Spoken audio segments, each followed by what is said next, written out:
রাসূলুল্লাহ সাল্লাল্লাহু আলাইহি ওয়াসাল্লাম বলেন, আল্লাহুম্মা জাআল ফি কলবি নূরা, হে আল্লাহ আপনি আমার অন্তরে নূর তৈরি করে দেন। ওয়াফি লিসানি নূরা, আমার জিহ্বায় নূর তৈরি করে দেন। ওয়াফি সামঈ নূরা, আমার কানে নূর তৈরি করে দেন। ওয়াফি বাসরি নূরা, আমার চোখে নূর তৈরি করে দেন। ওমিন ফাওকি নূরা, আমার উপরে নূর তৈরি করে দেন। ওমিন তাহতি নূরা, আমার নিচে নূর তৈরি করে দেন। এভাবে বলতে বলতে ডানে বামে সামনে পিছনে সকল ক্ষেত্রে নূর তৈরি করার জন্য আল্লাহর কাছে দোয়া করতেছেন মুহাম্মদ সাল্লাল্লাহু আলাইহি ওয়াসাল্লাম। আপনাদের যেমন চোখের পাওয়ার আছে, বৃদ্ধ বয়স হলে পাওয়ার কমে যায়। কানের যেমন শ্রবণ শক্তি আছে, এটার পাওয়ারও কমে যায়। মেশিন লাগান কানের মধ্যে, চোখে চশমা লাগান। তো এই চোখের পাওয়ার যেমন সত্য, কানের পাওয়ার যেমন সত্য, আপনার চোখে নূর তৈরি হয় এটা তেমন সত্য। আপনার কানে নূর তৈরি হয় এটা তেমন সত্য। আপনার কলবে হৃদয়ে নূর তৈরি হয় এটা তেমন সত্য। এই নূরের ভোল্টেজ কত বেশি কত কম সেটার উপর নির্ভর করছে আপনি শয়তানের সাথে বেশি না ফেরেশতার সাথে বেশি। যেমন ওখানে কত পাওয়ারের লাইট দিয়েছেন, এখানে কত পাওয়ারের লাইট দিয়েছেন, এটার জ্বলার ধরন ওটার জ্বলার ধরন একরকম নয়। তাহলে আমরা এখানে যারা বসে আছি, আমাদের সবার নাকে আর আমাদের সবার কানে, আমাদের সবার চোখে, আমাদের সবার হৃদয়ে নূরের ধরন একরকম নয়, কিন্তু নূর আছে সবার হৃদয়ে কোনো না কোনো লেভেলের, যারা মুমিন কোনো না কোনো লেভেলের নূর আছে। তো এটার বাস্তবতা বোঝাতে গিয়ে আমি বলতেছি যে আপনার চোখের পাওয়ারের বাস্তবতা যেমন, আপনার চোখে নূরের বাস্তবতা তেমন। যতক্ষণ মানুষ নিজে না মারা গেছে ততক্ষণ ইয়াকিন হবে না। তো অন্তত মানুষের মনের কল্পনাটা যেন ওই লেভেলে থাকে যে হ্যাঁ আমি মারা গেছি, মারা যাব এটা না, কিয়ামত হবে এটা না, কিয়ামত হয়ে গেছে। জান্নাত জাহান্নাম আছে, জান্নাত জাহান্নামে যাব এটা না, হয় আমি এখন জান্নাতে আছি অথবা আমি এখন জাহান্নামে আছি, চলে গেছি, হয় জান্নাতে চলে গেছি না হয় জাহান্নামে চলে গেছি। আর যদি জান্নাতে চলে গিয়ে থাকি তাহলে আল্লাহ সুবহানাহু তাআলা জান্নাতের যদি সর্বনিম্ন স্তর আমাদের দিয়ে থাকেন, আর সেই সর্বনিম্ন স্তর যদি আসমান জমিনের চাইতেও বড় হয়, তো সেই সর্বনিম্ন স্তরে থেকেও মনের মধ্যে আফসোস তৈরি হবে, কেননা উঁচু স্তরে যারা আছে তাদের অনেক ফ্যাসিলিটি আছে। আজকের পৃথিবীতেও যখন আমরা বিমানের টিকিট কাটি বলে ইকোনমি না বিজনেস ক্লাস না ফার্স্ট ক্লাস, যখন বাসের ট্রেনের টিকিট কাটা হয় এসি নন এসি স্লিপার, যখন কোনো হোটেল ভাড়া নেওয়া হয় তখন সেখানে দেখা হয় 3 স্টার 4 স্টার 5 স্টার। যখন কেউ কোথাও বাসা ভাড়া নেয় তখন দেখে কি অবস্থা। তো আপনারাও যারা বিভিন্ন জন বাড়ি বানিয়ে রেখেছেন প্রবাসের ইনকাম দিয়ে, তো কারো বাড়ি এক একজনের বাড়ি এক এক রকম, ফ্যাসিলিটির পার্থক্য আছে। তো দুনিয়ার ফ্যাসিলিটিতে যা পার্থক্য তৈরি হয়েছে এটা পরকালে গিয়ে আরো ব্যাপক আকারে ধরা পড়বে। তো পরকালে যদি জান্নাতে আমরা যদি কল্পনা করি মারা গেছি, নাই এখন আমরা পৃথিবীতে, এটা অস্বাভাবিক কিছু নয়। কেননা 2100 সালে অন্তত আমরা এখানে যারা বসে আছি এরা কেউ থাকবো না। আজ যেমন 2025 হয়েছে, এরকম ঠিক তেমনই 2005 ছিল, 2005 থেকে 2025 হয়ে গেছে, 2024 পার হয়ে গেছে, এরকম 2025 থেকে একদিন 2100 সাল হয়ে যাবে। সেই দিন ওই ব্রাহ্মণবাড়িয়া থাকবে, বাংলাদেশ থাকবে, কিন্তু আমরা এখন এখানে যারা বসে আছি তারা কেউ থাকবে না। তাহলে তো আমরা মারা গেছি, অলরেডি মারা গেছি। এখন জান্নাতে যাওয়ার পর যারা উঁচু স্তরের জান্নাতে আছে, সর্বোচ্চ স্তরের জান্নাতীরা দেখা যাচ্ছে আল্লাহ সুবহানাহু ওয়া তাআলার সাথেই আছে। তারপরের স্তরের জান্নাতীরা দেখা যাচ্ছে আল্লাহ সুবহানাহু ওয়া তাআলাকে হয়তো সপ্তাহে মাসে দেখতে পায়, কেউ হয়তো প্রতিদিনে দেখতে পায়। তারপরের স্তরের জান্নাতীরা হয়তো 6 মাসে একবার দেখতে পায়, বছরে একবার দেখতে পায়। আর আমরা হয়তো এমন জান্নাতে আছি যেখানে 50,000 লক্ষ বছরও একদিন আল্লাহ সুবহানাহু ওয়া তাআলাকে দেখা যায় না। তখন এই নিম্ন স্তরে থাকা জান্নাতীদের অন্তরে এমন আফসোস তৈরি হবে যে আমি যদি দুনিয়াতে আরেকটু বেশি জিকির করতাম, আরেকটু বেশি আমল করতাম, তাহলে হয়তো আজ জান্নাতে আরেকটু উঁচু আসন, উঁচু স্থান লাভ করতে পারতাম। পরকালকে এইভাবে অনুভব করতে পারাটা হচ্ছে ইয়াকিন। পরকালমুখী জীবন ছাড়া, গায়েবের উপর ঈমান ছাড়া মুসলমানদের বিজয় সম্ভব নয়। চব্বিশের আন্দোলনের পর যখন বিভিন্ন জেলা, উপজেলা, ইউনিভার্সিটি, কলেজ, সেমিনার, বিভিন্ন দল, সংগঠন, ধর্মীয়, অধর্মীয়, রাজনৈতিক, অরাজনৈতিক সকলের সাথে উঠা বসার সুযোগ হয়, তখন আমি নিজে ফিল করেছি যে আমাদের মুসলমানদের ঈমান বিল গায়েব নাই। তখনই এই বইটা লেখা, সব প্রোগ্রাম বন্ধ করে দিয়ে 6 মাস ঘরে বসে থেকে এই বইটা লেখা। যদিও আজকে এই বইটা নাই, কেননা বই সালাফি কনফারেন্সে শেষ হয়ে গেছিল। পরে কখনো সুযোগ হলে আপনারা নেবেন। আল্লাহর পথে যাত্রা। তো আমার মনে হয়েছে মুসলমানদের ঈমান বিল গায়েব নাই, এটা আমার রিয়ালাইজেশন। মুসলমানেরা পরকালকে ইয়াকিনের লেভেলে বিশ্বাস করে না। মুসলমানেরা ফেরেশতার কথা মুখে উচ্চারণ করে, বাস্তবে বিশ্বাস করে না। মুসলমানেরা আল্লাহর উপর ঈমান রাখে, কিন্তু আল্লাহর শক্তি এবং ক্ষমতার উপর আস্থা রাখে না, আল্লাহর শক্তি এবং ক্ষমতার উপর ভরসা রাখে না। তো ঈমান বিল গায়েব, পরকালের উপর ইয়াকিন,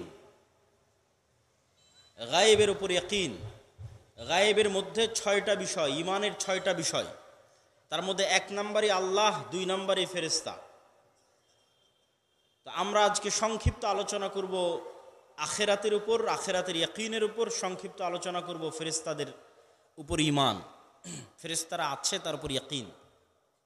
আমরা শুধু মুখেই ছোটবেলা উচ্চারণ করি যে আমানতু বিল্লাহি ওয়া মালাইকাতিহি ওয়া কুতুবিহি ওয়া রুসুলিহি, কিন্তু ফেরেশতার অস্তিত্ব যে এখানে আপনার আশেপাশে আর যারা আছে তাদের অস্তিত্বের চেয়ে বেশি সত্য। মানে যেমন আমি এখানে উপস্থিত হয়েছি, আমার এখানে উপস্থিত হওয়াটা যেই লেভেলের সত্য, এর চাইতে বেশি লেভেলের সত্য যে এখানে ফেরেশতা আছে। আপনার পিতা মাতা এবং আপনার সন্তান, আপনার স্ত্রীর অস্তিত্ব যেই লেভেলে সত্য, তার চেয়ে বেশি লেভেলে সত্য যে ফেরেশতা আছে। কিন্তু ওই লেভেলে আমাদের কল্পনা নাই, ওই লেভেলে আমাদের ঈমান নাই, ওইটা মুখ পর্যন্ত সীমাবদ্ধ। অথচ আমাদের আদি পিতা আদম আলাইহিস সালাতু ওয়াস সালাম, প্রথম যখন উনি সৃষ্টি, আল্লাহ সুবহানাহু ওয়া তাআলা তাকে করে, সৃষ্টি হওয়ার পর উনি চোখ খুলে সর্বপ্রথম আরেকজন মানুষকে দেখেননি। যেমন আমরা জন্মের পর চোখ খুলে আরেকজন মানুষকে দেখি, যে হয় মা, না হয় দাদি, না হয় বাপ, জন্মের পর। তারপরে এখন পর্যন্ত ওদেরকেই দেখে আসতেছি, বাপ মা, আত্মীয় স্বজন, ভাই বোন, এদেরকেই দেখে আসতেছি এখন পর্যন্ত। বয়স 30, 40, 50 হয়ে গেল। আর আদম আলাইহিস সালাতু ওয়াস সালাম, আমাদের যিনি আদি পিতা, প্রকৃত পিতা, তিনি চোখ খোলার পর প্রথম কোনো মানুষকে দেখেননি। কেন? কোনো পিতা ছিল না, তখন স্ত্রী ছিল না, সন্তান ছিল না।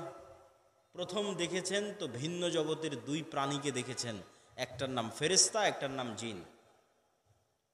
ওয়াইদ ক্বালা রাব্বুকা লিল মালাইকাতি ইন্নী জাইলুন ফিল আরদি খলিফা ওয়াইদ কুলনা লিল মালাইকাতি ইসজুদু লিআদম ফাসাজাদু ইল্লা ইবলিস আবা ওয়াস্তাকবারা। আমি আল্লাহ ফেরেশতাদের ডাক দিয়ে বললাম, আমি দুনিয়াতে আমার প্রতিনিধি তৈরি করতে চাই। আমি আল্লাহ ফেরেশতাদের ডাক দিয়ে বললাম, উসজুদু লিআদম, আদমকে সিজদা করো। আমি আল্লাহ আদমকে সৃষ্টি করে ফেরেশতাদেরকে সালাম দিতে বললাম। ফেরেশতাদেরকে বলতে বললাম, বলো এই সমস্ত জিনিসের নাম কি? ফেরেশতারা বলতে পারলো না। তাহলে পিতা আদম সৃষ্টির পর সর্বপ্রথম মানুষের সাথে পরিচিত হয়েছে না ফেরেশতার সাথে? বলেন। তাহলে আপনার বন্ধুর অস্তিত্ব বেশি বাস্তব না ফেরেশতার অস্তিত্ব বেশি বাস্তব? ফেরেশতা। আপনার বাবা মায়ের অস্তিত্ব বেশি বাস্তব না ফেরেশতা পৃথিবীতে আছে এটা বেশি বাস্তব? ফেরেশতা। কেননা আপনি যখন সৃষ্টি হয়েছেন তখন আপনি আগে ফেরেশতা দেখেছেন। আপনার পিতা যখন প্রথম সৃষ্টি হয়েছে তখন কি দেখেছে? ফেরেশতা দেখেছে, মানুষ দেখেনি। আর আমরা ফেরেশতাদেরকে একদম আউট করে দিয়েছি। না, এমন মানুষ দুনিয়ামুখী, বস্তুবাদী, এখানে গায়েব বলে কিছু আছে এইটার বিশ্বাসই নাই মুসলমানদের। ওই মিনুনা বিল গায়েব, অথচ গায়েবের উপর ইয়াকিন লাগবে। গায়েবের উপর ইয়াকিন থাকলেই মুসলমানদের বিজয়। 1 মিনিট 1 সেকেন্ডে বিজয় অর্জন সম্ভব যদি গায়েবের উপর ইয়াকিন থাকে। মুসা আলাইহিস সালাতু ওয়াস সালাম ফেরাউনের কাছে যত দুর্বল ছিল, আজকের গাজার মানুষ ইসরায়েলের কাছে অত দুর্বল নয়। আজকের গাজার হামাসেরা ইসরায়েলের কাছে যত দুর্বল, তার চেয়ে 1000 গুণ বেশি দুর্বল ছিল আল্লাহর নবী মুসা এবং তার সম্প্রদায় বানু ইসরাইল ফেরাউনের কাছে দুনিয়াবী শক্তির দিক থেকে। কিন্তু মুসার গায়েবে ইয়াকিন ছিল, যা চোখে দেখা যেত না সেটার উপর ইয়াকিন ছিল। আর চোখে না দেখা জিনিসের উপর ইয়াকিন পায়দা করার জন্য, ইয়াকিন সৃষ্টি করার জন্য আল্লাহ মুসাকে বললেন, তোমার হাতে এটা কি? আপনি মনে করেন এই মোবাইলটা 10 বছর থেকে ব্যবহার করছেন। আমি আজকে এসে আপনাকে বললাম, ভাই মোবাইলটা ধরেন তো। আমার একটা মোবাইল, নতুন একটা মোবাইল নিয়ে এসে মোবাইলটা ধরে বললাম, ভাই দেখেন মোবাইলটা এখন পানি হয়ে যাচ্ছে। আপনি ধর বাহির থেকে কোথাকার জাদুর মোবাইল নিয়ে আসছে, মোবাইল পানি হয়ে যাচ্ছে। আমি এটা বলছি না, আমি বলছি আপনি এই মোবাইল কতদিন থেকে ব্যবহার করেন? তো বলে আমি এই মোবাইল 10 বছর থেকে ব্যবহার করি, 20 বছর থেকে ব্যবহার করি। তো বলে আপনি যে মোবাইল 20 বছর থেকে ব্যবহার করেন ওইটা এখন আমি পানিতে পরিণত করে দেবো। তো মুসা আলাইহিস সালাতু ওয়াস সালামকে আল্লাহ বলছে, মুসা তোমার হাতে কি? তো বলে লাঠি। কি করো? তো বলে আল্লাহ এই লাঠি দিয়ে আমি গর্ত পার হয়ে যাই, গাছের পাতা পেড়ে পারি। আল্লাহ আলাদা করে কোনো নতুন লাঠি দিচ্ছে না। মেলা দিন থেকে, অনেক দিন থেকে মুসা আলাইহিস সালামের কাছে এই লাঠি আছে। তো এত দিন থেকে যেই লাঠি মুসা আলাইহিস সালামের কাছে আছে ওই লাঠি সাপ হয়ে গেছে। নেন এবার, যাতে মুসা আলাইহিস সালামের গায়েবে ইয়াকিন পয়দা হয় যে তুমি যা চোখে দেখছো তাই সব কিছু নয়, এর বাইরেও ইন্নাল্লাহ আলা কুল্লি শাইইন কাদির, সকল কিছু করার ক্ষমতা রাখে। এইটার উপর যদি তোমার ইয়াকিন না থাকে, ফেরাউনের মতো এই ক্ষমতাধর বাদশার সাথে তুমি দুনিয়াবী শক্তি দিয়ে যুদ্ধ করে বিজয় অর্জন করতে পারবে না। গায়েবের উপর ইয়াকিন লাগবে, গায়েবী মদদে বিজয় লাগবে। মুহাম্মদ সাল্লাল্লাহু আলাইহি ওয়াসাল্লাম আর তার সাহাবীরা তৎকালীন রোমান আর পারস্য সাম্রাজ্যের তুলনায় যতটা দুর্বল ছিল, আজকের সারা বিশ্বের মুসলমানেরা তার সিকি পরিমাণও দুর্বল নয় আজকের আমেরিকা, রাশিয়া, ইসরায়েলের তুলনায়। অথবা আজকের আমেরিকা, রাশিয়া, ইসরায়েলের তুলনায় মুসলমানেরা যতটুকু দুর্বল তার চেয়ে 1000 গুণ দুর্বল ছিল আল্লাহর নবীর সাহাবীরা রোমান এবং পারস্যের তুলনায় দুনিয়াবী দিক থেকে। কিন্তু সাহাবীদের কি ছিল? ইয়াকিন ছিল গায়েবের উপর, ঈমান বিল গায়েব ছিল। সেই ঈমান বিল গায়েবের একটা বড় পার্ট হচ্ছে ফেরেশতা। ফেরেশতারা কিসের তৈরি বলেন তো? ফেরেশতারা কিসের তৈরি? নূরের তৈরি। নূর হচ্ছে ওয়ান কাইন্ড অফ লাইট, এক প্রকারের আলো যা পৃথিবীতে বিরাজমান। কিন্তু এই আলো নয়, সূর্যের আলো নয়, কারেন্টের মাধ্যমে তৈরি হওয়া এই বিদ্যুতের আলো নয়। এটা এক প্রকারের আলো যা পৃথিবীতে বিরাজমান। আপনি বলবেন পৃথিবীতে বিরাজমান, তা আমাদের চোখে পড়ে না কেন? আজ থেকে 100 বছর আগে কোনো একটা মৃত মানুষ যদি মারা গিয়ে থাকে, ওকে কবর থেকে উঠিয়ে নিয়ে আসেন, নিয়ে এসে বলেন যে আমি এখন এখানে কথা বলবো, এই কথার সাথে সাথে আমেরিকায় চলে যাবে, বিশ্বাস করবে? অথচ এই লাইটের মধ্যে যে তরঙ্গ আছে, ওয়েভ আছে, আলোর তরঙ্গ, এটার মধ্যে দিয়ে আমাদের কথা ভেসে যায়। আলোর গতিতে আমাদের কথা ফোনের মাধ্যমে, আলোর তরঙ্গের মাধ্যমে, ফোন দিয়ে তো আর ঢোকে না, ফোন কাজটা করে আলোর তরঙ্গটাকে ইউজ করে নেটওয়ার্কের সাথে কানেক্ট করে। আলোর তরঙ্গের মধ্যে দিয়ে আমাদের কথা চলে যাচ্ছে। তো আলোর তরঙ্গ যে ডাটা ধারণ করতে পারে, আলোর তরঙ্গের মধ্যে যে ডাটা ট্রান্সফার হতে পারে, এটা আজ থেকে 100 বছরের আগের মানুষ জীবনও বিশ্বাস করবে না। আমরা যত মোবাইলে যত ডাটা, যত ভিডিও দেখতেছি, ইউটিউবে বলেন, সব এই আলোর মধ্যে আছে। এই ডাটাগুলো এই আলোর মধ্যে আছে, আলোর তরঙ্গের মধ্যে আছে। ইন্টারনেটে থাকা যত ডাটা আছে, এই তরঙ্গকে ব্যবহার করে আমরা ওই সেম ডাটা, মানে সেম ওয়েবসাইট, মাসিক আল ইতিসামের ওয়েবসাইট আমি বাংলাদেশে বসেও ব্যবহার করতে পারছি, সৌদিতে বসেও ব্যবহার করতে পারছি, চায়নাতে বসেও ব্যবহার করতে পারছি। কেননা এই আলো এত দ্রুত বেগে সারা পৃথিবীতে ছড়ায় যে সব জায়গা থেকে ওটাকে অ্যাক্সেস করা সম্ভব। তো এই আলোর তরঙ্গের মধ্যে দিয়ে যে মানুষের কথা ট্রান্সফার হতে পারবে, মানুষের ভিডিও লাইভ চলতে পারবে, এটা তো মানুষ জানতো না। এটা গায়েব ছিল। আজ থেকে 100 বছর আগে এটাই গায়েব। তাহলে আজ থেকে 100 বছর আগের মানুষ এটা বিশ্বাস করতো না। তার মানে আপনি জানেন না তার মানে নাই, এটা মিথ্যা কথা। তাহলে ঠিক পৃথিবী সৃষ্টির প্রথম দিন থেকে যেমন আলোর মধ্যে ডাটা ট্রান্সফার করার, মানুষের কথা, মানুষের ভিডিও ট্রান্সফার করার সক্ষমতা পৃথিবী সৃষ্টির প্রথম দিন থেকেই ছিল। ঠিক তেমনি পৃথিবীতে নূর বিরাজমান, ফেরেশতারা বিরাজমান। এখনো পৃথিবীর এমন অসংখ্য দুর্ভেদ্য রহস্য আছে যা বিজ্ঞানের পক্ষে ভেদ করা সম্ভব নয়, হয়নি। একটা ছোট্ট উদাহরণ দিয়ে এই আলোচনাটা সামনের দিকে এগিয়ে নিয়ে যাই। কুকুরের ঘ্রাণ শক্তি মানুষের চাইতে 10,000 গুণ বেশি। আপনি মোবাইলটা নাকে নিয়ে বললেন, কই না এই মোবাইলে তো কোনো সেন্ট নাই। এই পানির বোতল নাকে নিয়ে বললেন, কই না এতে তো কোনো সেন্ট নাই। পানিরও কোনো গন্ধ কিন্তু আমাদের চোখে ধরা পড়ে না। তো এখন এই পানির বোতলের কোনো গন্ধ যে আমার নাকে ধরা পড়লো না, তার মানে যে এই বোতলের কোনো গন্ধ না, এটা মিথ্যা কথা। এই পানির কোনো গন্ধ আমার নাকে ধরা পড়লো না, তার মানে এই পানির কোনো গন্ধ না, এটা মিথ্যা কথা।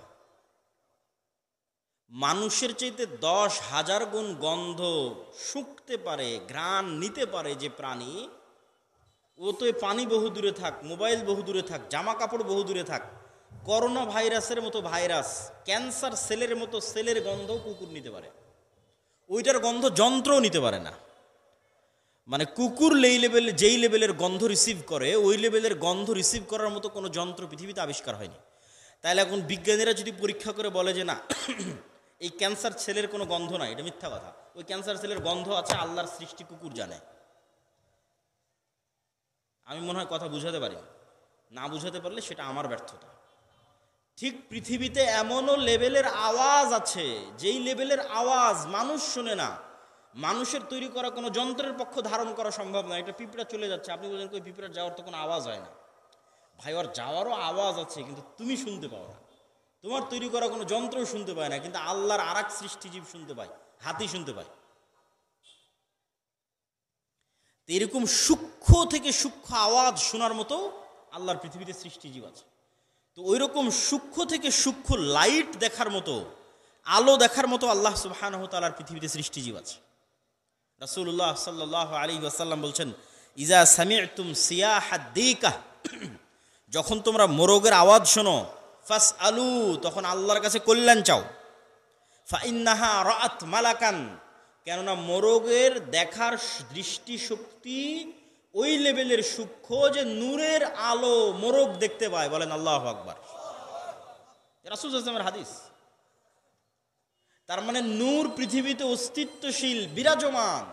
মানুষ যেমন হাজার হাজার বছর জানতো না যে এই আলোর মধ্যে দিয়ে ডাটা ট্রান্সফার করা যাবে, মানুষ যেমন এখনো জানে না যে কত জিনিসের গন্ধ আছে আর কত জিনিসের আওয়াজ আছে, মানুষ তেমন এখনো জানে না কত ধরনের আলো এই পৃথিবীতে বিরাজমান করে, কত ধরনের লাইট এই পৃথিবীতে আছে।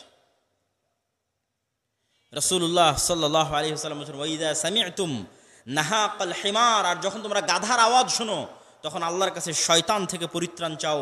ফাইন্নাহু রাআ শাইতানান, কেননা গাধার যে দৃষ্টিশক্তি, এটা হচ্ছে শয়তানের যেই লেভেলের লাইট। শয়তানের লাইট আগুন থেকে তৈরি, ফেরেশতার লাইট নূর থেকে তৈরি। দুইটা ডিফারেন্ট লাইট, ভিন্ন ভিন্ন প্রকারের লাইট। যেমন সূর্যের আলো ভিন্ন, বিদ্যুতের আলো ভিন্ন, ঠিক তেমনি নূরের আলো এবং আগুনের আলো ভিন্ন। তো গাধা কি দেখে? জিন এবং শয়তানকে দেখে। আর এক হাদিস রাসূল সাল্লাল্লাহু আলাইহি ওয়াসাল্লাম বলেছেন, কুকুর জিন এবং শয়তানকে দেখতে পায়। তা আমাদের পৃথিবীতে থাকা আমাদের আশেপাশে যে প্রাণীগুলো ঘুরতেছে, আমি আপনাকে যেভাবে দেখতেছি ওরা আমাদের এভাবে দেখে, এটা না। বিজ্ঞানও বলতেছে এভাবে দেখে না, ওরা নির্দিষ্ট সীমা পর্যন্ত দেখতে পায়। আমি এই 5 ফুট যত ইঞ্চি লম্বা, তারপরে আমার গড়ন মোটা অথবা পাতলা, অথবা মুখে চাপ দাড়ি আছে অথবা নাই, আমি দেখতে শ্যামলা অথবা সাদা, আমার নাক লম্বা অথবা মোচা, আমার চোখ এরকম, এইগুলো দেখে মানুষ মানুষকে চিনে। সাপ যখন যাতায়াত করে তখন সাপ বুঝতেই পারে না যে কি দেখে সাপ চিনবে এটা মানুষ। কুকুরও আপনাকে ওই চেহারায় দেখে না, কুকুর মাত্র 2 ধরনের আলো দেখতে পায়। তাহলে কুকুর আপনি যে মানুষ এটা চিনে কিভাবে? গন্ধ দিয়ে চিনে, এই যে এটা মানুষ। সেম মানুষকে ওর গন্ধ দিয়ে চিনতে পারবে। তাহলে আমরা যেই লেভেলে মানুষকে দেখি, আল্লাহর সৃষ্টিজীবীরা ওই লেভেলে দেখে না। এক এক সৃষ্টিজীবের মধ্যে আল্লাহ এক এক রহস্য রেখে দিয়েছে। ফুলের যেই লেভেলের ডিজাইন মৌমাছি দেখতে পায়, ওই লেভেলের ডিজাইন পৃথিবীর কোনো যন্ত্র দেখতে পায় না। ফুলের যেই লেভেলের ডিজাইন, পিঁপড়া যখন রাসায়নিক ছিটিয়ে রাস্তা তৈরি করে, আর এক পিঁপড়া ওই রাসায়নিকের দিয়ে তৈরি করা রাস্তা অবলম্বন করে চলে যেতে পারে। তা আল্লাহর সব সৃষ্টিজীবের এরকম রহস্য আছে। তো কবরের আযাব হয়, কবরের আযাব হচ্ছে, কবরে যে শাস্তি পাচ্ছে ও আওয়াজ করতেছে, ওই আওয়াজ শোনার ক্ষমতা আমার না, এটা গায়েব।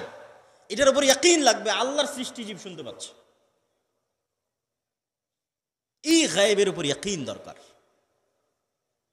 শুধু মুখে বললাম আর পার হয়ে গেলাম, এটা হবে না। এটা দিয়ে কোরআন শুরু হয়েছে, এটা ঈমান। সম্মানিত উপস্থিতি, নূর যে পৃথিবীতে বিরাজমান অস্তিত্বশীল কিছু, এটা রাসূলুল্লাহ সাল্লাল্লাহু আলাইহি ওয়াসাল্লাম বলেন, আল্লাহুম্মা জাআল ফি কলবি নূরা, হে আল্লাহ আপনি আমার অন্তরে নূর তৈরি করে দেন। ওয়াফি লিসানি নূরা, আমার জিহ্বায় নূর তৈরি করে দেন। ওয়াফি সামঈ নূরা, আমার কানে নূর তৈরি করে দেন। ওয়াফি বাসরি নূরা, আমার চোখে নূর তৈরি করে দেন। ওয়ামিন ফাওকি নূরা, আমার উপরে নূর তৈরি করে দেন। ওয়ামিন তাহতি নূরা, আমার নিচে নূর তৈরি করে দেন। এভাবে বলতে বলতে ডানে বামে সামনে পিছনে সকল ক্ষেত্রে নূর তৈরি করার জন্য আল্লাহর কাছে দোয়া করতেছেন মুহাম্মদ সাল্লাল্লাহু আলাইহি ওয়াসাল্লাম। আপনাদের যেমন চোখের পাওয়ার আছে, বৃদ্ধ বয়স হলে পাওয়ার কমে যায়। কানের যেমন শ্রবণ শক্তি আছে, এটার পাওয়ারও কমে যায়। মেশিন লাগান কানের মধ্যে, চোখে চশমা লাগান। তো এই চোখের পাওয়ার যেমন সত্য, কানের পাওয়ার যেমন সত্য, আপনার চোখে নূর তৈরি হয় এটা তেমন সত্য। আপনার কানে নূর তৈরি হয় এটা তেমন সত্য। আপনার কলবে হৃদয়ে নূর তৈরি হয় এটা তেমন সত্য। এই নূরের ভোল্টেজ কত বেশি কত কম সেটার উপর নির্ভর করছে আপনি শয়তানের সাথে বেশি না ফেরেশতার সাথে বেশি। যেমন ওখানে কত পাওয়ারের লাইট দিয়েছেন, এখানে কত পাওয়ারের লাইট দিয়েছেন, এটার জ্বলার ধরন ওটার জ্বলার ধরন একরকম নয়। তাহলে আমরা এখানে যারা বসে আছি, আমাদের সবার নাকে আর আমাদের সবার কানে, আমাদের সবার চোখে, আমাদের সবার হৃদয়ে নূরের ধরন একরকম নয়, কিন্তু নূর আছে সবার হৃদয়ে কোনো না কোনো লেভেলের, যারা মুমিন কোনো না কোনো লেভেলের নূর আছে। তো এটার বাস্তবতা বোঝাতে গিয়ে আমি বলতেছি যে আপনার চোখের পাওয়ারের বাস্তবতা যেমন, আপনার চোখে নূরের বাস্তবতা তেমন। সম্মানিত উপস্থিতি, নূরের বিষয়ে বলতে গিয়ে আব্দুল্লাহ বিন আব্বাস রাদিয়াল্লাহু তাআলা আনহু থেকে বর্ণিত, তিনি বলেন রাসূলুল্লাহ সাল্লাল্লাহু আলাইহি ওয়াসাল্লাম বলেছেন, আল্লাহুম্মা আউযু বিনূরি ওয়াজহিকাল্লাযী আশরাকাত লাহুদ যুলুমাত। নূর কি? নূর হচ্ছে আল্লাহর চেহারার হিজাব। হিজাবুহুন নূর লাউ কাশাফাহু। আল্লাহর সৃষ্টিজীব, আল্লাহ যে আসমান জমিন এবং লক্ষ কোটি সৃষ্টিজীব, পশু জীবজন্তু জানোয়ার ফেরেশতা মানুষ জিন সৃষ্টি করেছে, 7 আসমান 7 জমিন সৃষ্টি করেছে। এই আল্লাহর সৃষ্টিজীব আর আল্লাহ, এই দুটোর মধ্যে আড় হচ্ছে নূর। নূর দিয়ে আল্লাহ নিজেকে আড়াল করে রেখেছে। হিজাবুহুন নূর, আল্লাহর হিজাব, আল্লাহর পর্দা হচ্ছে নূর। লাউ কাশাফাহু, যদি আল্লাহ নূর সরিয়ে নিতেন, পৃথিবীতে বিরাজমান নূর, আসমান ও জমিনে বিরাজমান নূর যদি আল্লাহ সুবহানাহু ওয়া তাআলা সরিয়ে নিতেন, তাহলে আল্লাহ সুবহানাহু ওয়া তাআলার চেহারার তাজাল্লিতে আসমান এবং জমিন জ্বলে পুড়ে ছারখার হয়ে যেত। এই জন্য রাসূলুল্লাহ সাল্লাল্লাহু আলাইহি ওয়াসাল্লাম বলছেন, আল্লাহর নূর হচ্ছে আশরাকাত লাহুজ যুলুমাত, পৃথিবীর সকল অন্ধকার আলোকিত হয়ে গেছে আল্লাহ সুবহানাহু ওয়া তাআলার চেহারা যেই নূর দিয়ে ঢাকা আছে, সেই নূর দিয়ে। ওয়া সালাহা আলাইহি আমরুদ দুনিয়া ওয়াল আখিরাহ, আসমান এবং জমিনের সকল বিষয় এই নূরের উপর নির্ভরশীল। তাহলে নূর পৃথিবীতে অতি অস্তিত্বশীল বাস্তব একটি জিনিস। সম্মানিত উপস্থিতি, আল্লাহ নিজেকে আসমান এবং জমিনের নূর বলে দাবি করেছে পবিত্র কোরআনে। আল্লাহু নূরুস সামাওয়াতি ওয়াল আরজ। রাসূল সাল্লাল্লাহু আলাইহি ওয়াসাল্লাম হাদিসের মধ্যে আল্লাহর কাছে দোয়া করেছে, আল্লাহুম্মা আনতা নূরুস সামাওয়াতি ওয়াল আরজ। হে আল্লাহ, আসমান এবং জমিনের নূর আপনি। আর আল্লাহ নিজে কোরআনে বলছে, আমি আসমান এবং জমিনের নূর। এবং আল্লাহর ওহী নূর, সৎ আমল নূর, জিকির নূর, কোরআন নূর, ইসলাম দ্বীন ইসলাম নূর। এগুলো আমি বলিনি, সব আল্লাহ সুবহানাহু ওয়া তাআলা কোরআনে বলছেন। আল্লাহ সুবহানাহু ওয়া তাআলা বলেন, মা কুনতা তাদরি মাল কিতাব ওয়ালাল ঈমান ওয়ালাকিন জাআলনাহু নূরান নাহদি বিহি মান নাশা। আপনি জানতেন না ঈমান কাকে বলে, আপনি জানতেন না কিতাব কাকে বলে। আমি আল্লাহ এই কিতাব কোরআনকে নূর করে দিয়েছি, নূরান নাহদি বিহি, এই কোরআনের নূর দিয়ে আমরা মানুষকে হেদায়েত দিয়ে থাকি। আল্লাহ সুবহানাহু ওয়া তাআলা বলেন ইউরিদুনা লিইউতফিউ নূরাল্লাহ, তারা আল্লাহর নূরকে মিটিয়ে দিতে চায়। এখানে আল্লাহর নূর হচ্ছে ইসলাম। ওয়াল্লাহু মুতিম্মু নূরিহি, আর আল্লাহ তার নূরকে পূর্ণতা দান করবেন। সৎ আমল নূর। আপনি যখন ওযু করেন তখন নূর তৈরি হয়। এই সব নূরগুলো কিয়ামতের মাঠে দেখা যাবে। মানুষ সৎ আমলের মাধ্যমে যত নূর তার মধ্যে ধারণ করবে, তার হৃদয়ে ধারণ করবে, প্রত্যেকটা নূরের বিচ্ছুরণ সে কিয়ামতের মাঠে দেখতে পাবে তার আমলের গতি অনুযায়ী। আপনি এখন রিসিভ করতেছেন, পরকালে আপনি ওইটার প্রতিক্রিয়া দেখবেন। সৎ আমল নূর তৈরি করে। আল্লাহ সুবহানাহু ওয়া তাআলা কোরআন মাজিদে বলছেন সৎ আমল যে নূর তৈরি করে তার বিষয়ে, ইয়াউমা তারাল মুমিনিনা ওয়াল মুমিনাত ইয়াসআ নূরুহুম বাইনা আইদিহিম, কিয়ামতের মাঠে মুমিন মুমিনারা দেখবে তাদের আমলের নূর তাদের ডানে বামে ছুটে বেড়াচ্ছে। ওয়াল্লাযীনা আমানু মাআহু নূরুহুম ইয়াসআ বাইনা আইদিহিম ওয়া বিআইমানিহিম, যারা ঈমান আনয়ন করেছে তারা তাদের ঈমানের নূরকে দেখতে পাবে কিয়ামতের মাঠে তাদের ডানে এবং বামে ছুটে বেড়াচ্ছে। আপনার আমলের নূর আপনার কবরকে আলোকিত করবে, আপনার আমলের নূর কিয়ামতের অন্ধকারকে আলোকিত করবে, আপনার আমলের নূর পুল সিরাত পার হওয়ার সময় আলোকিত করবে। একটার সাথে আর একটা হুবহু কানেক্টেড, একটা সেম সিস্টেম ডেভেলপ করা আছে, ওই সিস্টেমের উপরেই চলবে। আপনি যেইভাবে সামনে আগাবেন ওইভাবে সকল কিছু রিসিভ করবেন, ওইভাবে সকল কিছু আপনি পাবেন। সব কিছু সেভ, সকল ডাটা সেভ। এগুলো একটাও ডিলেট যোগ্য নয়, বাদ দেওয়ার মতো নয়। আল্লাহ কিভাবে সেভ করে রাখবেন সেটা আল্লাহ সুবহানাহু ওয়া তাআলা ভালো জানে, কিন্তু বর্তমান বিজ্ঞান অন্তত বলছে এগুলো সেভ করা কঠিন কিছু নয়। আল্লাহ এগুলোর মুখাপেক্ষীও নয়, কিন্তু বুঝার সুবিধার্থে, ঈমান বিল গায়েবকে ইয়াকিনের লেভেলে নিয়ে যাওয়ার সুবিধার্থে বলতেছে। যে আজকের বিজ্ঞান কি বলতেছে, ওই যে বললাম না, আলোর মধ্যে ডাটা ট্রান্সফার হয় তরঙ্গর মধ্যে। নাহলে আমার মোবাইল চলতেছে কিভাবে, নাহলে লাইভ চলতেছে কিভাবে, নাহলে কম্পিউটার ইন্টারনেট চলতেছে কিভাবে। খালি এটাই কল্পনা করেন যে এইটাই যদি মানুষ আরো ব্যাপকভাবে ব্যবহার করতে পারত, তাহলে মানুষই মানুষের সকল আমলের হিসাব নিয়ে নিতে পারত।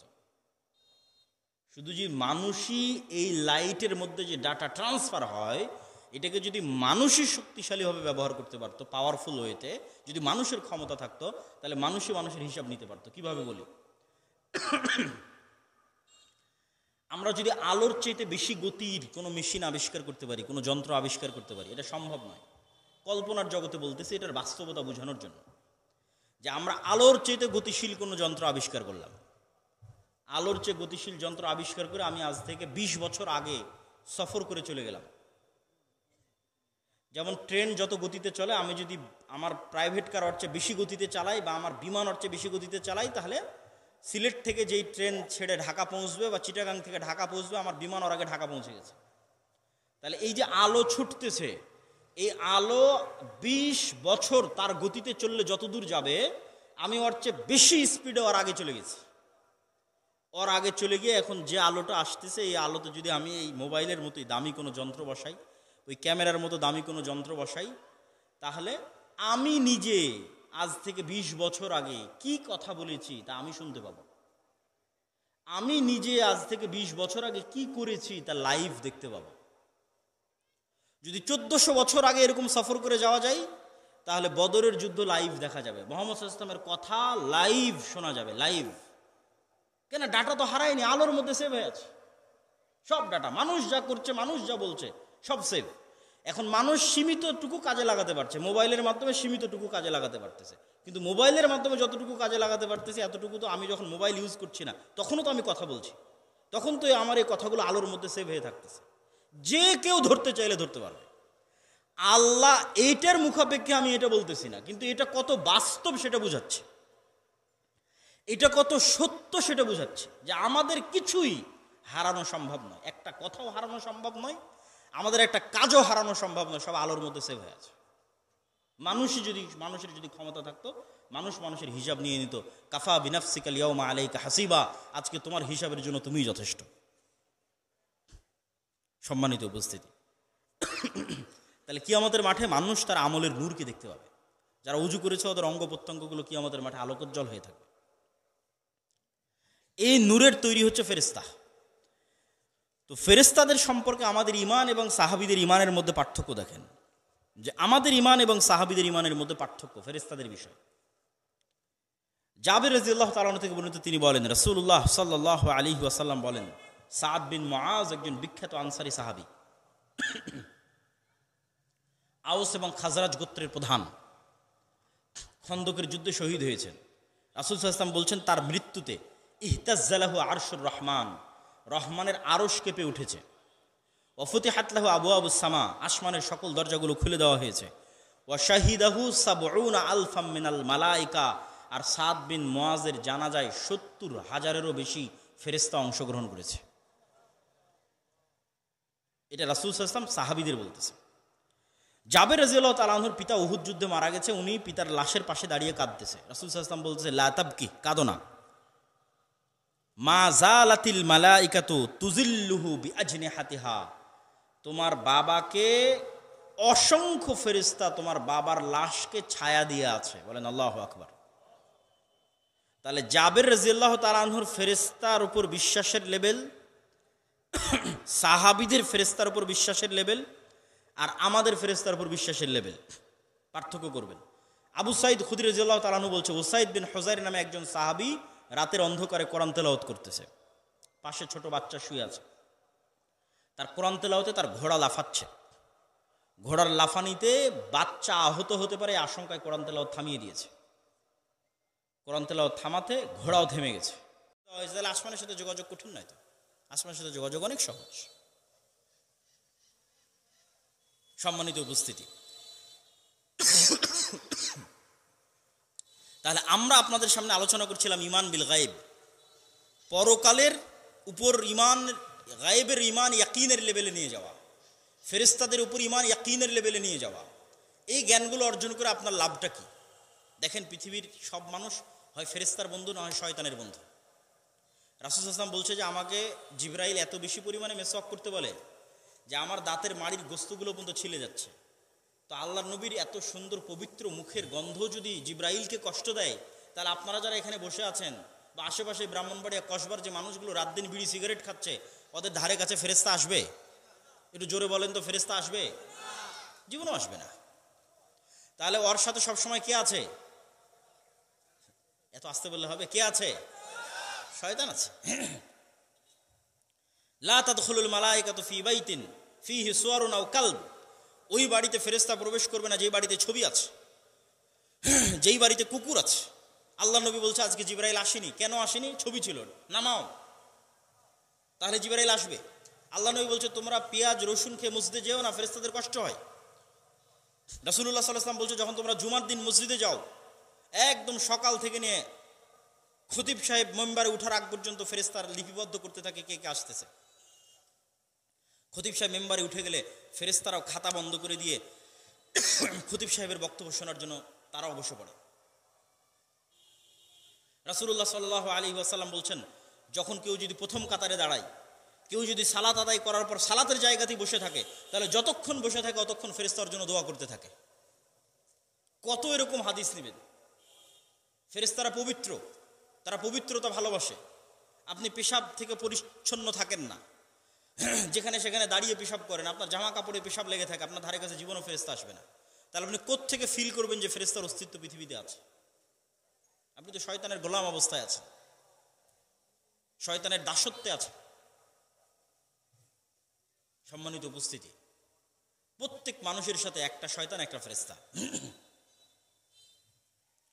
রাসূল সাল্লাল্লাহু আলাইহি ওয়াসাল্লামের হাদিস, প্রত্যেক আদম সন্তান, এই জন্য বলেছি আপনার পিতার অস্তিত্বের চেয়ে বাস্তব সত্য আপনার সাথে একটা শয়তান আছে, আপনার সন্তানের অস্তিত্বের চেয়ে বাস্তব সত্য আপনার সাথে একটা ফেরেশতা আছে। এই ঈমান বিল গায়বে আপনাকে রাস্তা দেখাবে। এটাই পৃথিবীতে খেলার নিয়ম। এই খেলার নিয়ম যতক্ষণ না জানবেন ততক্ষণ খেলতেই পারবেন না। কোথায় মারলে ছক্কা হবে, কোথায় মারলে ফোর হবে, এটা যদি না জানেন তাহলে আপনি আউট হয়ে বসে থাকবেন। খেলার নিয়ম অন্তত জানতে হবে। খেলার নিয়ম জানলে আপনি অন্তত বুঝবেন যে না, এই পৃথিবীর গেমের নিয়ম হচ্ছে এইরকম। তো এই গায়েবী নিয়মগুলো কোরআনে এবং হাদিসে বর্ণনা করা আছে। এগুলো গায়েবী নিয়ম, এগুলোই আসল নিয়ম। যে আপনার সাথে ফেরেশতা আছে, আপনার সাথে শয়তান আছে। আপনার ব্রেনে প্রত্যেক যে কথা আসতেছে, মনে প্রত্যেক যে কথা আসতেছে, হয় শয়তানের ওয়াসওয়াসা, না হয় ফেরেশতার ইলহাম। আপনি আজকে পরীক্ষা করেন শয়তান আছে কিনা, আজকে পরীক্ষা করেন ফেরেশতা আছে কিনা। দুটো কাজ দিয়ে আপনাকে, এই দুটো কাজ দিয়ে বক্তব্যের শেষের দিকে চলে যাব। খুব শক্তভাবে নিয়াত করবেন যে 2 রাকাত সালাত আদায় করবো, যে সালাতের মধ্যে আল্লাহ ছাড়ার কারো কথা স্মরণ করব না। একদম অজু করে মোবাইল বন্ধ করে দরজা জানলা বন্ধ করে দিয়ে কোনো সবাইকে ঘুম পাড়িয়ে দিয়ে যাতে কোনো রকমের ডিস্টার্ব না থাকে সালাতে দাঁড়িয়ে গেলেন। 15 সেকেন্ড, 20 সেকেন্ড, 30-40 সেকেন্ড পর আপনি দেখবেন আপনার অজান্তে, আপনি কিন্তু এখনো বুঝতে পারেননি, আপনার অজান্তে আপনি দুনিয়াবি কোনো চিন্তায় মগ্ন হয়ে গেছেন। 5-10 সেকেন্ড, 15 সেকেন্ড, 20 সেকেন্ড যাওয়ার পর আপনার মনে পড়তেছে, আরে ইন্না লিল্লাহ, আমি তো আজকে সালাত শুরু করেছিলাম, পুরো সালাতে আল্লাহকে স্মরণ রাখবো, তাই কখন যে দুনিয়ার চিন্তায় মগ্ন হয়ে গেছি। তাহলে আপনার অজান্তে আপনাকে দুনিয়ার চিন্তায় মগ্ন করলো কে বলেন এবার আমাকে? এটাই শয়তান। আপনি যতবার পরীক্ষা করবেন ততবার শয়তানের অস্তিত্ব লাভ করবেন। আপনি ঘন্টার পর ঘন্টা মোবাইলে ফেসবুকে স্ক্রল করেন, টিভি স্টলে বসে থেকে আপনি মুভি দেখেন, নেটফ্লিক্সে সিরিয়াল দেখেন, হিন্দি সিরিয়াল দেখেন, গ্রামের মহিলারা, কিচ্ছু মনে হবে না। আপনি কোরআন পড়তে বসেন, দেখি কতক্ষণ কোরআন পড়তে পারেন, কতক্ষণ কোরআন বুঝে পড়তে পারেন। কোরআন পড়ার আগে আল্লাহ এমনি বলেনি, বান্দা কোরআন পড়ার আগে ভালো করে পড়ে নাও, আউযু বিল্লাহি মিনাশ শাইতানির রাজিম, যে আল্লাহ বিতাড়িত শয়তান থেকে পরিত্রাণ চাই, শয়তান তোমাকে জীবনে কোরআন পড়তে দিবে না। তো পরীক্ষা করো, কোরআন পড়তে গিয়ে পরীক্ষা করো পৃথিবীতে শয়তান আছে কিনা। এবার পরীক্ষা করেন পৃথিবীতে ফেরেশতা আছে কিনা। আপনারা তো অনেকেই আপনাদের প্রবাসী আছে, বিমানের টিকিট থাকলে, ঢাকায় বিমানবন্দর থেকে যদি কাল সকাল 6টা বিমানের টিকিট থাকে, ওই বিমান ধরার জন্য আপনার যেই লেভেলের নিয়াত থাকে, একদিন শুধু ওই লেভেলের নিয়াত করেন যে ফজরের সালাত আদায় করব, নিয়াতটা শুধু ওই লেভেলের হবে, ডিসিশন, সিদ্ধান্তটা। বিমান ধরতে চাইলে, ট্রেন ধরতে চাইলে, বাস ধরতে চাইলে, পরীক্ষা অ্যাটেন্ড করতে চাইলে, ভাই অ্যাটেন্ড করতে চাইলে যেই লেভেলের নিয়াত থাকে শুধু ওই লেভেলের নিয়াত করেন আজ ফজরের সালাত আদায় করবো। তারপরে মোবাইলে অ্যালার্ম দেওয়াও লাগবে না, মানুষজনকে বলাও লাগবে না, কেন পৃথিবী তো ফেরেশতা আছে। কেন মোবাইলে অ্যালার্ম দিতে হবে? কেন মানুষকে বলতে হবে? কাউকে বলতে হবে না। পৃথিবীতে কারা আছে বলেন তো, একটু জোরে বলেন, কারা আছে? ফেরেশতা আছে। রাসূল সাল্লাল্লাহু আলাইহি ওয়াসাল্লাম বলতেছে, কেউ যদি আয়াতুল কুরসি পড়ে পবিত্র অবস্থায় দোয়া পড়ে ঘুমায়, আর মাথার কাছে আল্লাহ একজন ফেরেশতা নিযুক্ত করে দেয় ফজর হওয়া পর্যন্ত, বলেন আল্লাহু আকবার। তাহলে ফেরেশতাই যখন মাথার কাছে বসে আছে, তাহলে অ্যালার্ম দিয়ে কাজ কি? তাহলে আর মানুষকে ডাকতে বলে কাজ কি? একদিন পরীক্ষা করেন, একদিন, যে ফেরেশতা আপনাকে ঘুম থেকে উঠিয়ে দেওয়ার ব্যবস্থা করে কিনা, আল্লাহর নিযুক্ত ফেরেশতারা আল্লাহর আদেশে আপনাকে ঘুম থেকে উঠিয়ে দেয় কিনা। এখন কোন সিস্টেমে উঠিয়ে দিবে সেটা ফেরেশতা জানে, ওটা আপনিও বুঝতে পারবেন না কিভাবে তারা উঠিয়ে দিবে, কিন্তু আপনি উঠে যাবেন, সঠিক সময়ে আপনার ঘুম ভেঙে যাবে। সেটা যেভাবেই হতে পারে, যে কোনোভাবেই হতে পারে। তাহলে মানুষের কালব হচ্ছে পৃথিবীর সর্বোচ্চ লেভেলের সূক্ষ্ম মেশিন। এত উঁচু লেভেলের সূক্ষ্ম মেশিন পৃথিবীতে আবিষ্কার হয়নি, কিয়ামত পর্যন্ত হবে না। মানুষের মাথার মতো সূক্ষ্ম মেশিন এখন পর্যন্ত বিজ্ঞানীরা আবিষ্কার করতে পারেনি, তো কালব তো বহু দূরে থাকে। মানুষের মাথা কত সূক্ষ্ম জানেন? মানুষের মাথায় যে মগজের পরল আছে, এটা দিয়ে যদি পৃথিবীকে মোড়ানো হয়, কয়েকবার পৃথিবী মোড়ানো যাবে, পুরো পৃথিবী। আর মানুষের ব্রেনকে যদি কার্যকর করে রাখা হয়, তাহলে 5000 বছরের সকল কথা, সকল দৃশ্য মানুষের ব্রেন ধারণ করতে পারবে। এত এর মেমোরি ক্ষমতা, এত হাই পাওয়ারের। নূহ আলাইহিস সালামেরা 1000 বছর বেঁচেছে না, তো তাদের 1000 বছরের সব কথা, সব দৃশ্য মনে থাকতো। আমরা তো মাত্র 60 বছর বাঁচতেছি, তার মানে আমার ব্রেনের ক্ষমতা 60 বছর না। আমি যদি 5000 বছর বাঁচি, তাহলে 5000 বছরের সব কথা, সব দৃশ্যের মনে থাকবে। এই জন্য আল্লাহ বলেছে, কাফা বিনাফসিকাল ইয়াউমা আলাইকা হাসিবা, মানুষ আজকে তোমার বিচার করার জন্য তুমি যথেষ্ট। কেন? তোমার সাথে তো সবচেয়ে টপ লেভেলের মেশিন লাগানো ছিল। ওই ক্যামেরা দিয়ে যেমন ভিডিও হয়েছে, তারপরে ক্যামেরার মেমোরিতে সেভ হয়েছে, ওই মেমোরি কম্পিউটারে দিয়েছে, দিলেই কম্পিউটারে ভিডিও দেখা যাচ্ছে। তো তুমি তোমার এই চোখের ক্যামেরা দিয়ে যা দেখেছো, তার সব তোমারই ব্রেনে সেভ হয়ে আছে, তোমারই ব্রেনে সেভ হয়ে আছে। শুধু ডাটা ট্রান্সফার করতে হবে যে তুমি কি কি দেখেছো, আলাদা করার। কাফা বিনাফসিকাল ইয়াউমা আলাইকা হাসিবা, তোমার জন্য তুমিই যথেষ্ট বিচার করার জন্য। কেননা তোমার চোখের ক্যামেরা দিয়ে তুমি কি দেখেছো তা তোমার ব্রেনে সেভ হয়ে আছে, আর তোমার কানের সাউন্ড রেকর্ডার দিয়ে তুমি কোন কোন গান শুনেছো তা তোমার ব্রেনে সেভ হয়ে আছে। খালি এই ব্রেন থেকে ডাটা ট্রান্সফার করতে হবে। তো ইলন মাস্কই তো কয়দিন পর এটার পিছনে কোটি কোটি টাকা ইনভেস্ট করতেছে, কিভাবে মানুষের ব্রেন থেকে ডাটা ট্রান্সফার করা যায়, মানে ব্রেনের সাথে কিভাবে ইন্টারনেট কানেক্ট করা যায়। তাহলে মানুষেরই যদি এই অবস্থা হয়, তাহলে আল্লাহ সুবহানাহু ওয়া তাআলা কি করতে পারে? তাহলে তাহলে মানুষের ব্রেন যেমন টপ লেভেলের সূক্ষ্ম মেশিন, এই কাল্ব তার চাইতে হাজার গুণ সূক্ষ্ম মেশিন। কেননা এই কাল্ব একই সাথে যেমন মানুষের প্রতি ভালোবাসা, মায়া, মহব্বত রাখে, মানুষের প্রতি ঘৃণা, রাগ, ক্ষোভ রাখে, এই কাল্ব একই সাথে ভিন্ন জগতের দুইটা প্রাণীর সাথে যোগাযোগ তৈরি করে। একটা ফেরেশতা, একটা শয়তান। মেসেজ রিসিভ করে ডাইরেক্টলি, চোখে দেখা ছাড়া, কানে শোনা ছাড়া ডাইরেক্ট মেসেজ রিসিভ করে ভিন্ন জগতের দুই প্রাণীর, ফেরেশতার অথবা শয়তানের। এই জন্য এটা সর্বোচ্চ লেভেলের মেশিন।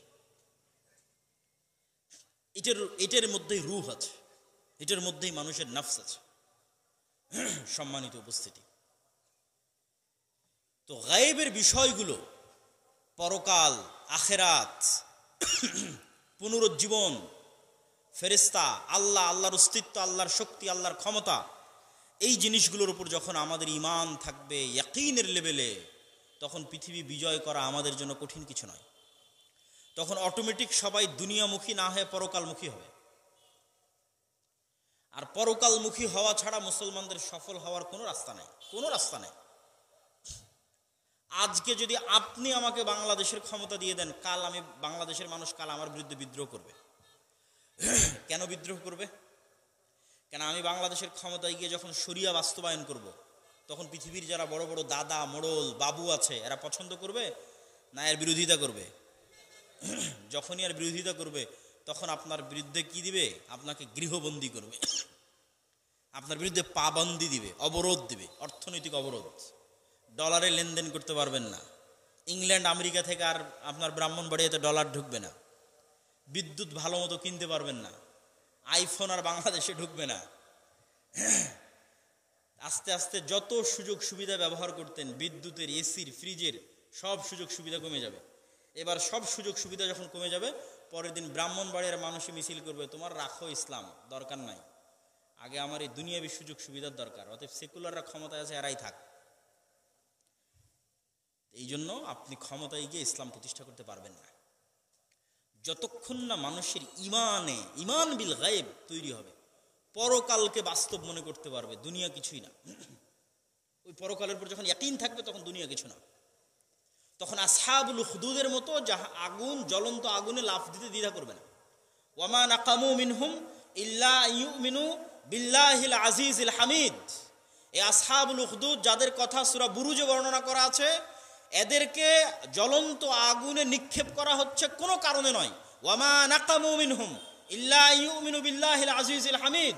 এই নিষ্পাপ নারী, পুরুষ, শিশু, হাজার হাজার নারী, পুরুষ, শিশুকে জ্বলন্ত আগুনে নিক্ষেপ করা হচ্ছে কোনো কারণে নয়, শুধু এই কারণে, ইল্লা ইউমিনু বিল্লাহিল আজিজিল হামিদ, যে তারা এক আল্লাহর উপর বিশ্বাস স্থাপন করত, এই কারণে ওদের আগুনে নিক্ষেপ করা হচ্ছে। আর ওরা আগুনে নিক্ষিপ্ত হয়ে যাচ্ছে, তবুও ঈমান ছাড়তেছে না। কেন? ওদের ঈমান বিল গায়েব ছিল, ওরা পরকালমুখী জীবন যাপন করতো। ওরা জানে যে আগুনে আমি ঝাঁপ দিচ্ছি এটাই জান্নাত। বুঝতে পারেননি মনে হয়? আর আমাদের ঈমান যে লেভেলে, আমরা বলবো বাবারে বাবা, ওর চেয়ে এসি রুম ভালো আছে। এই যে আগুনে আমাকে ঝাঁপ দিতে বলতেছে, এর চেয়ে এসি রুম ভালো আছে। অতএব ঈমানে কম্প্রোমাইজ করে হলো আমরা এসি রুমে থাকি, কেন আমার ঈমান ঠিক হয়। আর যখন আমার ইয়াকিনের লেভেলে চলে আসবে ঈমান, যখন আমি দেখতে পাবো যে এই আগুনের মধ্যেই তো আমি জান্নাত দেখতে পাচ্ছি, তা আসহাবুল উখদুদ ঝাঁপ দেয়নি, তখন আর ইসলাম প্রতিষ্ঠা হতে সময় লাগে নাকি? তখন আর ইসলাম প্রতিষ্ঠা হতে সময় লাগে। এই জন্য দেখবেন মুসলমানদের অন্তর মুনাফিকিতে পরিপূর্ণ। এটা বলে বক্তব্য শেষ করব। 5 ওয়াক্ত সালাত আদায়কারী অনেক আছে, সিয়াম পালনকারী অনেক আছে, হাজি অনেক আছে। শুধু কি হাজি, নামাজি, দানবীর, প্রধান অতিথি, বিশেষ অতিথি, তাহাজ্জুদ গুজারও ছিল গত 16 বছর, ছিল না? ছিল। কত ওসি, ডিসি, এসপি, মন্ত্রী, মিনিস্টার, টিওনো, এসিল্যান্ড নেবেন, এরা সব নামাজি, হাজি, ওমরাকারী, কিন্তু এরা সবাই নিজ নিজ দায়িত্বে চরম লেভেলের মিথ্যুক। আপনি বাংলাদেশের একটা কোর্টে যান, যেই কোর্টে গিয়ে বলতে পারবেন কত পার্সেন্ট আইনজীবী সত্যবাদী আছে? সবাই নামাজি, অন্তত 50% নামাজি, অন্তত 70% ওমরা হজ করেছে, অন্তত 80% কোনো না কোনো মসজিদ মাদ্রাসার সাথে সম্পৃক্ত আছে। তাহলে এদের অন্তরে ঈমান ঢোকেনি। ঈমান ঢুকলে মিথ্যা বলা সম্ভব নয়, ঈমান ঢুকলে অন্যায় করা সম্ভব নয়। সব মুনাফিক। এই জন্য বেশিরভাগ মুসলমান মুনাফিক।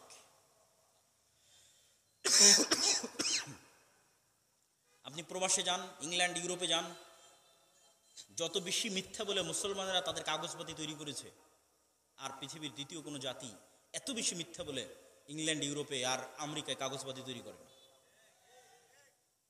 তাহলে আমাদের প্রকৃত ইমানটা আমরা কোনোদিন বুঝতেই পারিনি। মনে করেছি বাহ্যিক আমলগুলোই সব, বাকি সব ধোকা ফাঁকি যোগী দিয়ে যতদিন চলে।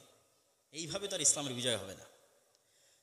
লা ইমান আল ইমান লা আমানাত লাহু, যার আমানত নাই, যার ন্যায়পরায়ণতা নাই, ওর অন্তরে ইমানই ঢোকেনি, ইমান বিল গায়েবই তৈরি হয়নি, পরকালের উপর ইয়াকিনই তৈরি হয়নি।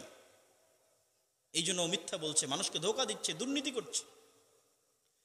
সম্মানিত উপস্থিতি, এই জন্য আল্লামা ইকবাল বলেছিলেন, सबक फिर से पढ़ सदाकत का, शुजाअत का, আদালত का, लिया जाएगा तुझसे काम, दुनिया की इमामत का। মুসলমানরা তোমাদের মধ্যে সব কিছু আছে, তোমরা একটু সত্য বলাটা শিখো, তোমাদের অন্তরে প্রকৃত ইমান ঢুকুক, সারা পৃথিবীর নেতৃত্ব তোমাদের। বক্তব্যের শেষে জরুরি কথা, আজকে আসলাম, গত বছর আসছিলাম, আবার কবে আসবো কোনো গ্যারেন্টি নাই, অনেক দূর, রাজশাহী থেকে ব্রাহ্মণবাড়িয়া। তাহলে আপনার সাথে আমার সম্পর্কটা থাকবে কিভাবে? শুধু একদিনের সম্পর্ক দিয়ে যদি সম্পর্ক শেষ হয়, তাহলে আমাদের আশা বৃথা। এই সম্পর্ককে স্থায়ী করতে হবে। এই সম্পর্ককে স্থায়ী করার সবচেয়ে বড় মাধ্যম মাসিক আল ইতিসাম। আজকে আপনার এখানে বছরে একদিন এসে আমি বক্তব্য দিচ্ছি, আর প্রতি মাসে আমি মাসিক আল ইতিসামে লিখি, অন্তত 3টে প্রবন্ধ প্রতি মাসে লিখি। একটা সম্পাদকীয় লিখি, একটা মিন্নাতুল বাড়ির ব্যাখ্যা লিখি, একটা স্বাভাবিক প্রবন্ধ লিখি। এই মাসিক আল ইতিসামি যদি আপনি না নেন, তাহলে আপনাকে মূল্যায়ন করব কি করে, আর আপনি বা আমাকে স্মরণে রাখবেন কি করে? তাহলে দিয়ে একদিনের দেখাই শেষ, 30-40 মিনিটের শেষ। 2 নম্বর স্থায়ী সম্পর্ক তৈরি করার ওয়ে হচ্ছে আমাদের বই পুস্তকগুলো। জানি না আজকে কি কি বই পুস্তক আছে। শেখ আব্দুর রাজ্জাক বিন ইউসুফের সালাত হোক, দোয়া হোক, আমাদের মিন্নাতুল বাড়ি হোক, আব্দুর রহিমের হোক, যদিও নতুন যেটা সেটা হয়তো নাই, ফিলিস্তিন হোক, এই বই পুস্তকগুলো যদি আপনার বাড়িতে থাকে, তাহলে এটাও একটা স্থায়ী সম্পর্ক। ওখান থেকে আপনি প্রতিনিয়ত জ্ঞান অর্জন করতে পারবেন। এই 40 মিনিট আমি আপনাকে আর কতটুকু জ্ঞান দিতে পারবো? 3 নম্বর স্থায়ী সম্পর্ক তৈরির রাস্তা হচ্ছে মসজিদ ভিত্তিক মক্তব শিক্ষা।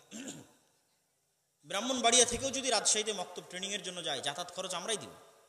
600 মক্তবের ইমামের যাতায়াত খরচ দিতে পারেছি, ব্রাহ্মণবাড়িয়ার মানুষের দিতে পারবো না? 600 মক্তবের শিক্ষকরা রাজশাহীতে গিয়ে 1 সপ্তাহ করে থেকে ট্রেনিং নিয়েছে, তাদের থাকা খাওয়ার ব্যবস্থা করতে পেরেছি, ব্রাহ্মণবাড়িয়ার মানুষের পারবো না? পারবো ইনশাল্লাহ। কিন্তু ব্রাহ্মণবাড়িয়ার মানুষ শুধু প্রোগ্রামই চাইলো, একদিনও মক্তবের ট্রেনিংয়ে কাউকে পাঠালো না। সবাই স্টেজে আছে, আফসোস করে বলতেছে, খালি প্রোগ্রামই চাইলো, কিন্তু কোনোদিন কাউকে মক্তব ট্রেনিংয়ে পাঠাতে পারলো না, মক্তব চালু করতে পারলো না। বা আমরা যে এখন সারা বাংলাদেশে মক্তব জাতীয় প্রতিযোগিতা আয়োজন করতেছি, যেটা আমাদের একটা বাংলাদেশের জাতীয় টিভি চ্যানেলে রমজান মাসে প্রচারিত হবে, তো আপনাদের ছেলেমেয়েরা সেখানে পারফরমেন্স করবে, গ্রামগঞ্জের মক্তব থেকে উঠে আসা ছেলেমেয়েরা পারফরমেন্স করবে। এটা বাংলাদেশের ইতিহাসে প্রথম মক্তব প্রতিযোগিতা। এবং সর্বশেষ যেটার মাধ্যমে আমাদের সাথে স্থায়ী সম্পর্ক করতে পারবেন, সেটা হচ্ছে আল জামিয়া সালাফিয়ার সাথে মুআদালা, অধিভুক্তকরণ, অ্যাফিলিয়েশন। আমাদের সিলেবাসে আপনার শিক্ষা প্রতিষ্ঠান পরিচালিত হলে আমরা নিজ দায়িত্বে আপনার এখানে আসব, নিজ দায়িত্বে আপনার খোঁজ খবর রাখব। সম্মানিত উপস্থিতি, আর কোনোটাই যদি সম্ভব না হয়, তাহলে মাসিক আল ইতিসাম মিস দেওয়া যাবে না। মনে করেন একটাও সম্ভব হলো না, তাহলে প্রতি মাসে মাসিক আল ইতিসামে আমরা 3টে প্রবন্ধ লিখতেছি। আপনার একদিনের নাস্তার বিল 1 মাসের মাসিক আল ইতিসাম। মানে একদিন আপনি নাস্তায় পেঁয়াজি পুরিতে যা খরচ করবেন, চটপটি অথবা হালিম খেতে যা খরচ করবেন, ওইটার দাম পুরো মাসের একটা মাসিক আল ইতিসাম, আপনার একদিনের নাস্তার বিল। আর সর্বোপরি আগামী 30-31 জানুয়ারি যদি দেশের পরিস্থিতি ঠিক থাকে, তাহলে আল জামিয়া সালাফি রূপগঞ্জ নারায়ণগঞ্জ সালাফি কনফারেন্স, আপনাদের সকলের দেশ বিদেশের বক্তারা থাকবে, আপনাদের উপস্থিত হওয়ার উদাত্ত আহ্বান থাকলো, বলেন ইনশাআল্লাহ। এই বলে আমার সংক্ষিপ্ত বক্তব্য এখানেই শেষ করছি। বইগুলো মাসিক আল ইতিসাম, এগুলো মূল্যায়ন করার চেষ্টা করবেন। আসসালামু আলাইকুম ওয়া রাহমাতুল্লাহি ওয়া বারাকাতুহু।